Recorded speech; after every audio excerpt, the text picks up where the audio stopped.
जैसे हम खुद को तेल लगाते हैं ना, बढ़िया अपनी स्किन की केयर करते हैं, उसी तरीके से इसकी स्किन केयर भी करते हैं। अपनी बार बार पूंछ हिला रही है और सारी छींटे मेरे ऊपर भी आ रही है, भरोसा नहीं है। और वो देखो, welcome back to my YouTube channel. तो आज की ब्लॉग की शुरुआत कर जा रही हूँ ओबरे की तरफ। तो आज हम लोग भैंस का ओबरा, ये रहा गोबर, ये रही मम्मी। तो मम्मी अभी पानी पिला रही है भैंस को। और ये देखो,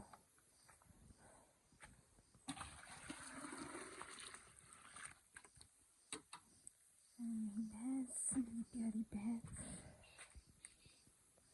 इसने अभी पानी पी लिया है। तो एवरीवन, भैंस को नहलाना भी ज़रूरी होता है, क्योंकि जैसे हम खुद साफ होते हैं वैसे ही हमें अपने पशु का ध्यान भी रखना पड़ता है, और इसकी सफाई का ध्यान भी हमें ही रखना होता है। तो हम लोग पहले खुद नहाए या ना नहाए, पर पहले पशु को नहलाना ज़रूरी है। मम्मी नहा रही है। ये रहा गाइस ओबरा। देखो, यहाँ से ऊपर को सीढ़ी जाती है, और ऐसे लोग ये पानी भी पी रही है और नहा भी रही है। और यहाँ ओबरा, तो यहाँ पे भैंस को बांधते हैं। देखो, इसको थोड़ा हरा घास दे देते हैं खाने को।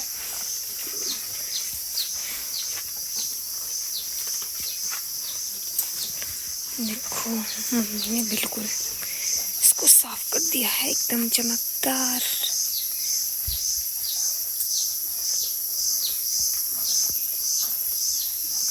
भैंस अपनी बार बार पूंछ हिला रही है और सारी छींटे मेरे ऊपर भी आ रही है।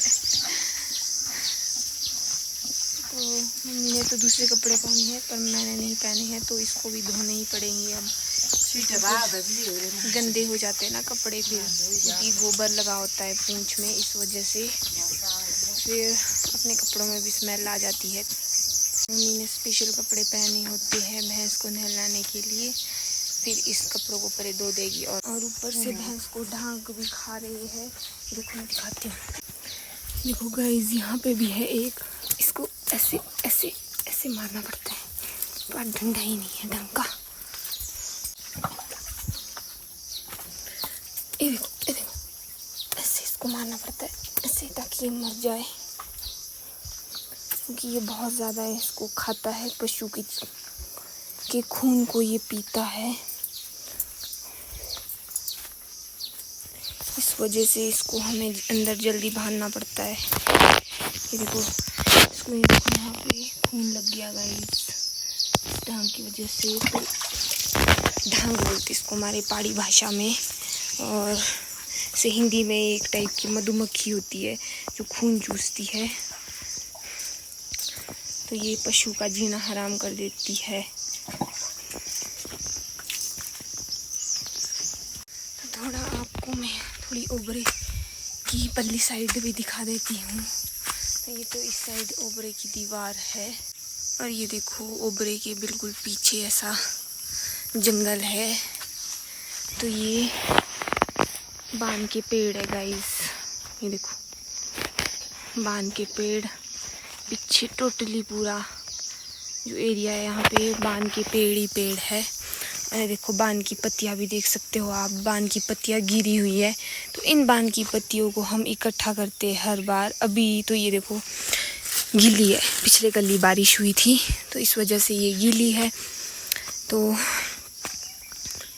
जब ये थोड़ी सूख जाएगी, थोड़ा तेज़ धूप लगेगा, फिर इन पत्तियों को हम इकट्ठा करेंगे और ओबरे में अंदर रख देंगे। ओबरे में जो कीचड़ वगैरह करते हैं ना पशु, उसके लिए हम इसको बिछाने के काम आता है। और भी आपको मैं दिखा देती हूँ ओबरे के पीछे क्या क्या है। देखो गाइस, यहाँ से ऐसा रास्ता है ओबरे के पीछे, और ये रहा देखो जंगल।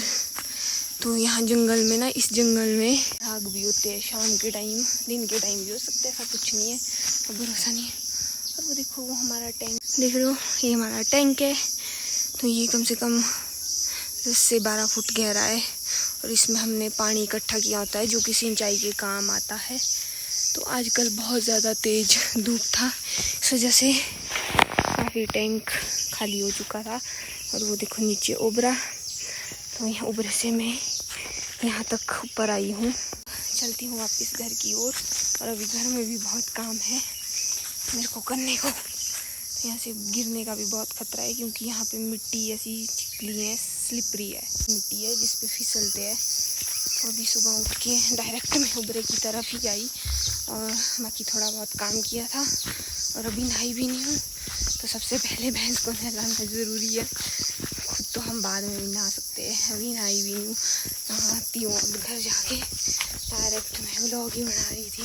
तो ये देखो लीजिए, हमारी चमचमाती भैंस तैयार है, बिल्कुल नहा धो के। बिल्कुल आपको दिखाती हूँ। तो ये ना अपनी पूँछ बहुत हिलाती है और इसको डांग बहुत खा रहे हैं। और ये देखो, अब देखो भैंस चमक रही है ना। अब इसको हम अंदर ही बांध देंगे और इसको जैसे हम खुद को तेल लगाते हैं ना, बढ़िया अपनी स्किन की केयर करते हैं, उसी तरीके से इसकी स्किन केयर भी करते हैं हम। इसको भी बढ़िया से हम तेल वगैरह लगाते हैं। पर अभी ये देखो गाइस, ये बहुत खाते, ये बहुत खाते हैं भैंस को।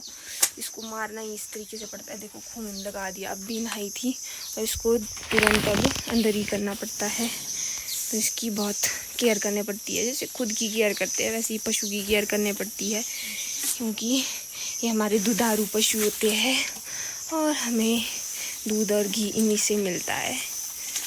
तो जब ये हमारे लिए इतना कुछ करते हैं, तो हमारा भी इतना फ़र्ज़ बनता है कि हम भी इसकी केयर करें अच्छे से। ये देखो, ये देखो, ये बहुत बेकार होता है, इसको ना गुस्सा भी नहीं लगता एकदम से। ये देखो ऐसे मारना पड़ता है इसको, और इन्होंने अति कर दी बेचारी को। ये देखो ऐसे चिपका होता है ना ये बड़े गंदे तरीके से, कि ये छोड़ते नहीं है बहुत ज़्यादा। ये इनकी टांग खून जूस के इनको अति कर देते हैं।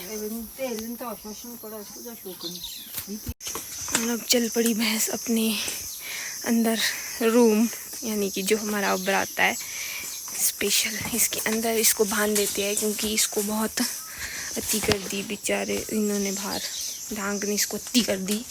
अब तेल इसको बाद में लगाएंगे जब ये थोड़ी सूख जाएगी। तो अभी ये आनंद ले रही है घास का।